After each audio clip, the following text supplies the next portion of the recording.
In this video tutorial, I am going to discuss about how many ATPs are produced from glycolysis of one molecule of glucose. In the previous video of this playlist, we had already discussed all the reactions of glycolysis. And we had also seen that glycolysis, it occurs by two different mechanisms. One is aerobic glycolysis and another is anaerobic glycolysis. And we have to discuss about both, that how many ATPs are generated by aerobic glycolysis and how many ATPs are generated by anaerobic glycolysis. But before we discuss about this different production of ATP, we have to first address this NADH molecule. See, NADH molecule is getting produced at this step. This NADH molecule has a potency or potential to generate ATPs. How this NADH molecule generate ATPs? This NADH molecule, it passes through the electron transport chain, and this electron transport chain, by the process of oxidative phosphorylation, it can generate ATPs. But the problem is that this entire glycolysis, it occurs in the cytoplasm. That means NADH is also produced in the cytoplasm, whereas this electron transport chain, it occurs in mitochondria, right? And so for that, NADH has to transported inside the mitochondria. But the problem is that mitochondrial membrane is not permeable to this NADH, right? So there are specific transporters available in the mitochondrial membrane. So there are two different transporters available in mitochondrial membrane. One is malate aspartate shuttle,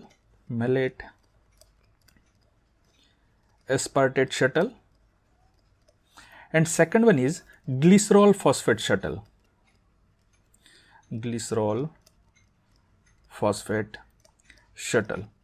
Now, if NADH molecule utilize malate aspartate shuttle to get transported inside the mitochondria, then 2.5 ATPs are generated for each molecule of NADH, right?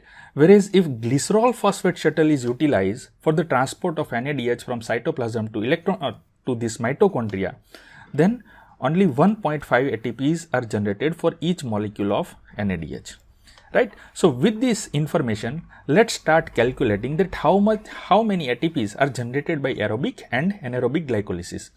So let's first discuss about aerobic glycolysis.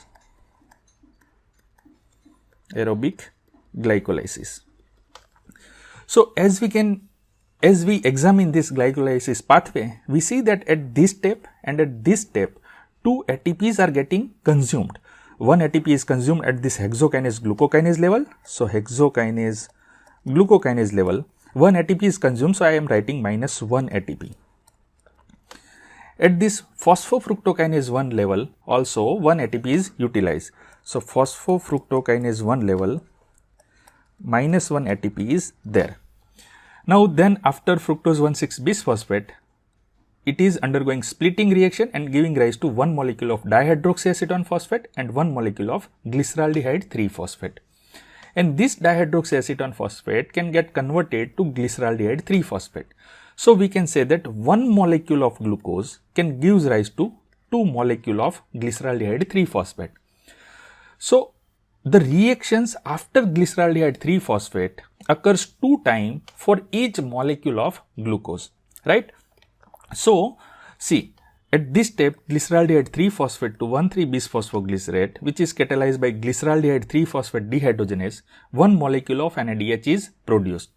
But here, for each molecule of glucose, 2 NADH will be generated, right? Because 2 glyceraldehyde 3-phosphate are there.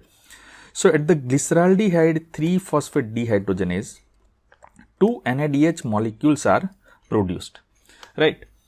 Now we know that for each NADH molecule, the ATP can be 2.5 ATP or 1.5 ATP depending on the shuttle mechanism which is being used. So let's first consider malate aspartate shuttle. So if malate aspartate shuttle is used, then 2 into 2.5, that makes total 5 ATP. This is plus 5 ATP. And if this glycerol phosphate shuttle is used, then 2 into 1.5 ATP, that makes total plus 3 ATP, right? Then after this step, here there is a substrate level phosphorylation at the phosphoglycerate kinase level, and here also substrate level phosphorylation at the pyruvate kinase level. So later on 2 ATPs are generated, one ATP at the phosphoglycerate kinase level. So one ATP is generated, but this is occurring 2 times, right? Similarly, at the pyruvate kinase level also, one ATP is generated, and this step occurs 2 times for each molecule of glucose. So I am writing into 2.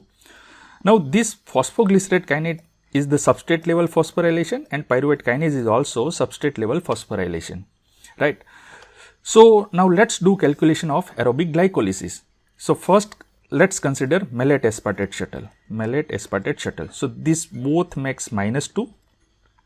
This is plus 5 ATP, and this 2 into 2 is equal to 2, and 2 into 1, that is 2. So this makes total of plus 4 ATP. So 4 plus 5, 9, minus 2, that means 7 ATPs are generated if malate aspartate shuttle is used for the transport of this NADH. Let's consider second possibility, that what will be the ATP if glycerol phosphate shuttle is used. So this -2 remains same, and this plus 4 also remains same. So plus 4 plus 3, that makes 7, minus 2, that means 5 ATPs. These 5 ATPs are generated if glycerol phosphate shuttle is used, right? Now let's discuss the number of ATPs generated if glycolysis is anaerobic. So in case of anaerobic glycolysis, we know that this NADH is not going into the electron transport chain, rather it is utilized in the conversion of pyruvate to lactate. And this NADH is utilized and reoxidized to NAD+, and this NAD+, it is reutilized at this step, right? So based on that, this NADH, it cannot generate any ATP, so I am writing 0 ATPs, right? Whereas this energy investment phase, -2, will be the same, as there is no difference between aerobic and anaerobic glycolysis, and this both substrate level phosphorylation is also occurring in the ATP, so this plus 4 ATP also remains same. And this is the condition in anaerobic glycolysis. So if we do calculation, plus 4 plus 0, that makes 4, minus 2, that means 2 ATPs are generated. So now if we summarize everything, in case of aerobic glycolysis, either 7 ATPs are generated or 5 ATPs are generated. It depends on the which shuttle mechanism was used, and in case of anaerobic glycolysis, it is simply 2 ATPs, as there is no question of shuttle mechanism, right? So that's all for this video. In the next video, I will discuss about the regulation of glycolysis. If you have any query or confusion, please write it down in the comment section below. Thank you.